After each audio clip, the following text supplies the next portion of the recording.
Good morning. I'm from his lordship's residence. I'm his new PA, just checking that his newspapers have been cancelled until further notice. There was a momentary pause. There must be some mistake.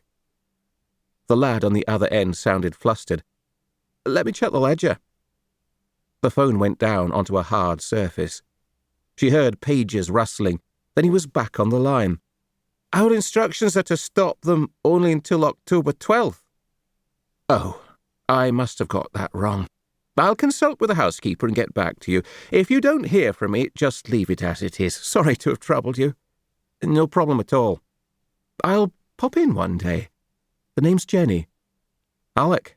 That would be cool. Would it really? Somehow she didn't think so.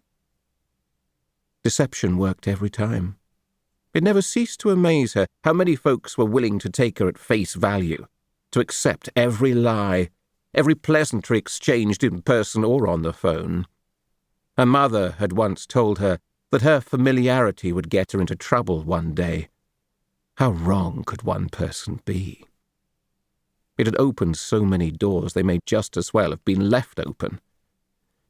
Yes, it was all shaping up nicely. Shadows were beginning to form as the sun fell beneath the horizon. If someone did happen along, she'd play it cool, take out her equipment and set up a photo shoot, capturing an ancient monument, a throwback from a bygone era, in the atmospheric light of dusk. Nothing suspicious in that. She was simply a conscientious professional, a slave to her art.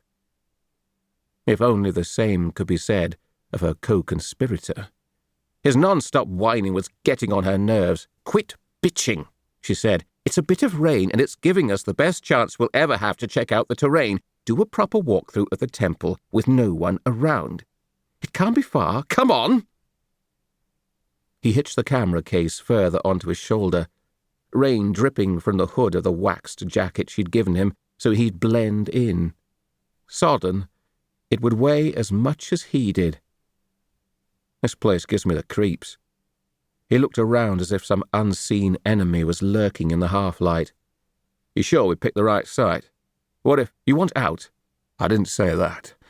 I was only... You're in too deep to be backing out now. She saw the resentment in his eyes and decided to change tack. Look, we've talked about this. Out here in the sticks will be too conspicuous if we try following him. The house is out because it's bound to have a state-of-the-art alarm system as well as live-in staff. At work, he's surrounded by cops and security and CCTV. The only time he's alone is when he walks his dog, and this is where he likes to walk him, bright and early every Sunday morning when he's got the riverside all to himself. Logistically, this is far and away our best bet. So what is your problem? He pulled a face. What do you think? We won't get caught if we're careful and patient. It's too risky. What if his lab goes for us? Then you'll kill that too. She glared at him. What? You can waste a judge, but you're squeamish about offing a man's best friend? Oh, come on. When have you ever seen a Labrador go for anyone? They're more likely to lick you to death. She walked on, her feet squelching in the mud, his complaints not far behind. Why bring all the gear if we're just having a look? Because I want to sort out the lighting, maybe shoot some test footage. Her gaze shifted to the river. It's handy having the river close by for disposal purposes, but the noise of rushing water is going to play havoc with the audio. I need to check sound levels, figure out a workaround so it doesn't cause a problem when we're filming. Trust me, I know what I'm doing. She pulled up sharp, in awe of the building that emerged through the tree line. It was so much more romantic than the images she'd viewed online. An ornate hexagonal tower raised up from the ground on a stepped plinth surrounded by mature beech trees, the branches of which almost met in the middle above a stone cross. A magnificent sight. The graffiti-covered door stood slightly ajar, inviting her in. Her eyes travelled up to the viewing platform at the top.